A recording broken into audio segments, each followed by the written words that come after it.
Clarinha, você não vai acreditar no comentário que a menina deixou aqui no seu vídeo no YouTube. Olha esse comentário. Clarinha, você é muito bonita. Continue sendo essa menina dedicada, você é linda, você é perfeita, você é uma menina extraordinária. Caraca, quantos elogios em um comentário só.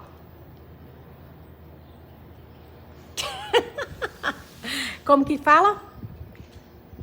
De nada. Obrigada. Mostra sua unha que você fez ontem. Ai, meu Deus, que coisa linda. Eu fiz antes. Anteontem, né?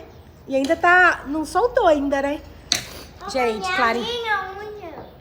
Clarinha tá ali fazendo mais donuts. Não soltou. Opa. A minha mãe disse que a minha unha que eu fiz na manicure e não soltou. Não soltou, que eu quero dizer o esmalte. Entendeu? Isso não solta desde quando? Solta a pelinha do esmalte, Zé. Ai, ai.